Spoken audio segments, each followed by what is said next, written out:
Well, I'm here today at the very impressive offices of the well-known hearing implant company Cochlear here on the campus of Macquarie University. And I'm speaking to the CEO of Cochlear, Dr. Chris Roberts. Chris, thanks very much for speaking to me today. And my first question to you is, how important is science and technology to a company like Cochlear?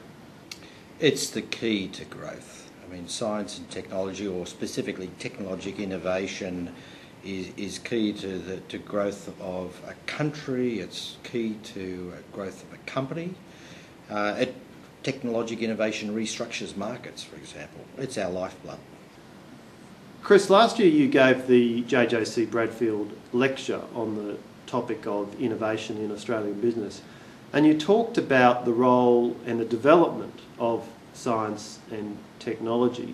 And I think your thesis in part was that scientific and technological progress has not always been smooth and linear.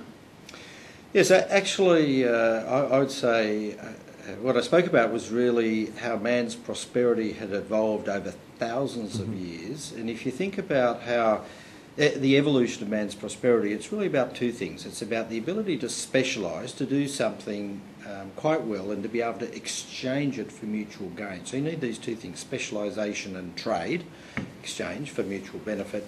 And the key thing is that it's technology and technological innovation that can be a major driver of that specialisation component. Now, if we go back to sort of hundreds of years, perhaps for the last maybe 400 years, we've seen an incredible contribution from really the advances of Western science, the development of Western science. And I sort of differentiate Western science there because I think that was really impacted by the concomitant development of technology. And there are some important lessons out of that, because if you think of science as knowledge and technology as the application of knowledge, it's very easy to think of it as a linear model. You develop some knowledge and then you apply it. But what we know from the history of science is that often the technology comes before the science, because you can build things from trial and error and things. And there were some great examples with, say, Copernicus might have suggested, hypothesised that the Earth revolved around the sun, which was blasphemy back in the 16th century. But it was Galileo, using the technology of the telescope, who was really able to demonstrate that that's the case.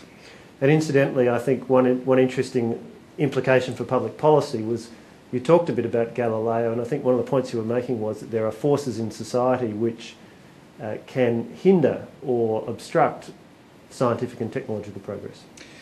Yeah, I think that is an important point, because if you see that the evolution of man's prosperity is really about specialisation and trade, and that innovation is an important part of that specialisation, actually the history of mankind is really about man's efforts to constrain prosperity, because innovation implies change, and often in change there's winners and losers. So you've got a whole lot of people that don't like that. And it's armies, it's bureaucrats, it's priests, it's kings, it's the ruling elite, it's right through society.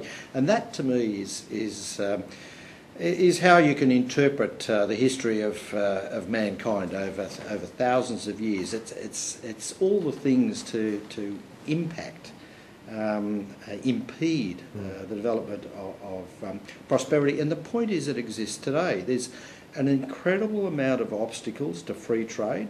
Let's not fool ourselves. There's not a free trade environment out there.